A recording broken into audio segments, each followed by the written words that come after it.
Sir என் பேர் மான்வெளி, நான் ராம்கியோட wife. Sir அவர் அன்டைமில் எப்பொழுதுமே அன்டைம் தான் வருவார். நிறைய ஹெவி டோஸ் இன்ஜெக்ஷனு, டேப்லெட்டு, நிறைய அந்த ப்ரோட்டீன்லாம் நிறைய எடுத்திருக்காரு. சிக்கன் நிறைய யூஸ் பண்ணார். நான் எவ்வளோ சொன்னேன், அவர் அதை கேட்கவே இல்லை. கேட்காம அது போயிட்டு 3 மணிக்கு வர்றது, 4 மணிக்கு வர்றது, இதே மாதிரி வந்துட்டு ஹெவி டோஸ் போட்டு நான் போடும் போதே சொன்னேன் சார், அதெல்லாம் எதுவுமே வேணாம் அப்படின்னேன். அதை கூட அவர் கேட்கவே இல்லை. கேட்காம அதிகமாக இது பண்ணி ஃப்ரெண்ட்ஸுங்களோட போயிட்டு அதிகமாக எடுத்து ஹெவி டோஸ் எடுத்ததுனால தான் சார் அவருக்கு ரொம்ப பெயின் அதிகமாக இருந்துச்சு. அவருக்கே என்ன பண்ணுறதுன்னு தெரியல. அந்த அளவுக்கு பெயின், கால் வலிக்குது, கை வலிக்குது, இது மட்டும்தான் சார் அவர் சொன்னார். தலை வலிக்குதுன்னு சொன்னார். நான் உடனே ஹாஸ்பிட்டலுக்கு கூப்பிட்டு போய் ட்ரீட்மெண்ட் பார்த்ததுக்கப்புறமா எங்களால் முடியாமல் தான் நான் வேறு ஹாஸ்பிட்டலுக்கு கூப்பிட்டு போனேன். அங்கே போயும் அவரால் எதுவுமே பண்ண முடியல. நான் கூட இருந்து எல்லாமே பார்த்துட்டு தான் இருந்தேன். கால் அமுத்துறது, கை அமுத்துறது எல்லாமே பண்ணிட்டு தான் இருந்தேன். அப்போ கூட அவரால் அது எதுவுமே இது பண்ண முடியல சார். 2 நாள் சனிக்கிழமை நான் ஹாஸ்பிட்டலுக்கு கூப்பிட்டு போனேன் சார். கூப்பிட்டு போனோடனே அவருக்கு லைட்டாக வயிறு வலிக்குது அப்படின்னு சொன்னாங்க. திரும்ப நான் ஞாயிற்றுக்கிழமை கூப்பிட்டு போகும்போது அவருக்கு சுகர் 23 தான் இருந்துச்சு.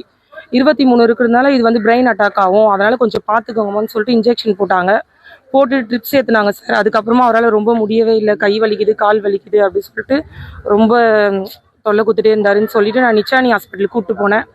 அங்கே கூப்பிட்டு போயும் அவரை எங்களால் எதுவுமே இது பண்ண முடியாமல் நாங்கள் நேஷ்னல் ஹாஸ்பிட்டலுக்கு கூப்பிட்டு போனோம். அங்கே போயிட்டு என்கிட்ட கையெழுத்து வாங்கினாங்க சார். வாங்கின உடனே சரி ஏதோ ஆப்ரேஷன் வாங்குறாங்கன்னு நினச்சேன். அப்புறம் பார்த்தா என்னை கூப்பிட்டு 11:50 அவர் இறந்துட்டாரு அப்படின்னு சொல்லிட்டு சொன்னாங்க சார். அவருக்கு எந்த பெயின், எந்த வலியுமே இல்லை சார். அவர் நல்லா தான் இருந்தார். அவருக்கு மஞ்சக்காமல் இருக்குன்னு சொன்னாங்க, ஆனால் இல்லை, அதெல்லாம் எதுவுமே இல்லை சார். அவருக்கு லைட்டாக வயிறு வலிச்சுது. அவங்க அண்ணியை கூப்பிட்டு போய் குமரன் ஹாஸ்பிட்டலில் பார்த்தாங்க சார். பார்த்துட்டு அது அவருக்கு நார்மலாக ஆயிடுச்சு. அவருக்கு செரிமானம் ஆகாது, மோஷன் போயிட்டே இருப்பார். சிக்கன் 1 கிலோ 1.5 கிலோ எடுப்பார் சார். கம்பல்சரி எடுப்பார். சிக்கனு 5 முட்டை கம்பல்சரி எடுப்பார்.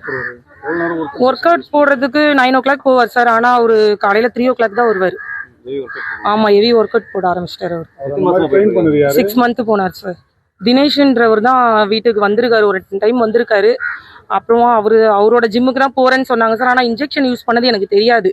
ஆனால் டேப்லெட்டு, அந்த ப்ரோட்டீன் எல்லாமே இருந்துச்சு. நான் N2 டேஷன்லேயே எல்லாத்தையும் எடுத்து போய் காமிச்சேன். இன்ஜெக்ஷன் போட்டதே என்கிட்ட சொல்லல சார். டேப்லெட் எல்லாமே நான் காமிச்சிருக்கேன். ப்ரோட்டீன் எல்லாமே இது பண்ணியிருக்கேன். ப்ரோட்டீன் கூட அது சாக்லேட் ஃப்ளேவர் தான் சார். நான் கூட போய் வாங்கி தான் இருக்கேன். அது அந்த அளவுக்குலாம் அது எதுவுமே இல்லை. அது தண்ணியில் கலந்து அந்த ஷேக்ல கலந்து தான் குடிப்பாரு சார். அவரு ஜிம்முக்கு போறதுக்கு முன்னாடி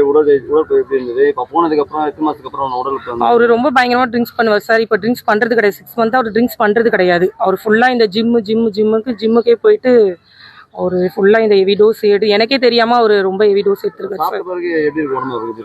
சாப்பிட்டதுக்கு அப்புறம் ஒரு நல்லா ரெஸ்ட் எடுப்பார் சார். அவர் ஜிம்முக்கு போயிட்டு வரதும் தெரியாது, நல்லா நார்மலா இருப்பாரு. கை வலிக்குது, கால் வலிக்குதுன்னு அதுக்கேற்ற அந்த ட்ரீட்மெண்ட், அந்த ஷேக்கர்லாம் போட்டு குடிச்சிட்டு அவர் நார்மலாயிடுவார் சார். கொடுத்துருக்கோம் சார். இல்லைங்க சார், தினேஷ் ட்ரைனர் இருக்கார்ல, அவருக்கு நாங்கள் கால் பண்ணோம் சார். நாங்கள் புவனேஷ்ன்றவருக்கு அவங்க ஃப்ரெண்டுக்கு உடனே நான் இன்ஃபார்ம் பண்ண உடனே அவங்க வந்தாங்க. என்னால் ஒண்டியா முடியல.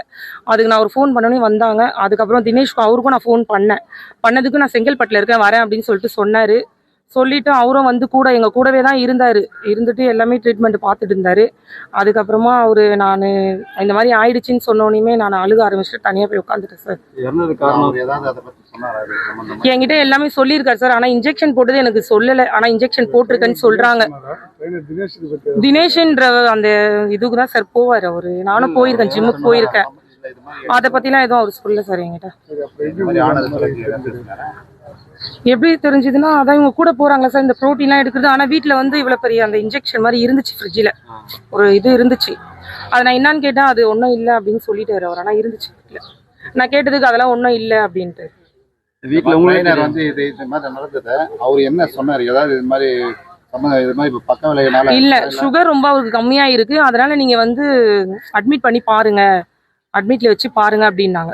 வேற எதுவும் அவரு இல்ல சார். அவரு நேற்று காலையில தான் சொன்னாரு எங்களுக்கு. அதான் ஞாயிற்றுக்கிழமை சொன்னாரு. நான் சனிக்கிழமையே கூப்பிட்டு போனேன் சார். கூப்பிட்டு போன வயிறு வலின்னு சொன்ன உடனே நான் பார்த்துட்டு இன்ஜெக்ஷன் போட்டு நரம்பூசி போட்டு கூப்பிட்டு வந்துட்டேன். திரும்பவும் அவருக்கு ரொம்ப பெயினா இருக்கு, எனக்கு கையெல்லாம் வலிக்குதுன்னு சொன்னோன்னா நான் ஞாயிற்றுக்கிழமை காலையில கூப்பிட்டு போனேன்னு தான் அவருக்கு சுகர் 23 தான் இருந்துச்சு. இருக்கவும் அவங்க ட்ரிப்பு போட்டு அவரை நார்மலா ஆக்குனாங்க. 80 வந்துச்சு. அப்புறம் 120. அதான் நிறைய ப்ரோட்டீன் எடுத்திருக்காரு சார் அவரு. Powder sir. ஆனா டேப்லெட்டும் யூஸ் பண்ணாரு சார் அவரு. கேட்டா அந்த ஜாயிண்ட் வலிக்கு அந்த இதுக்கு அப்படின்னு சொல்லியிருக்காரு. அந்த மீன் மாத்திரைன்னு சொல்லிட்டு எனக்கு கூட கொடுத்துருக்காங்க சார் அந்த மாத்திரை. டாக்டர் மென்ஷன் பண்ணாங்க புரோட்டீனால தான் கிட்னி ஃபெயிலியர் மென்ஷன் பண்ணிருக்காங்க. ப்ரோட்டீன் நிறைய தான் சார் எடுத்தாரு. இப்போ ஒரு 4 days முன்னாடி கூட போய் வாங்கினேன். ஆனால் அவருக்கு ஒரு ப்ராப்ளம் இருந்துச்சு சார், வயிற்று வலி அடிக்கடிக்கு இருக்கும். அவங்க அண்ணி கூட்டு போய் ட்ரீட்மெண்ட் பார்த்துருக்காங்க, குமரன் ஹாஸ்பிட்டலில் பார்த்தாங்க.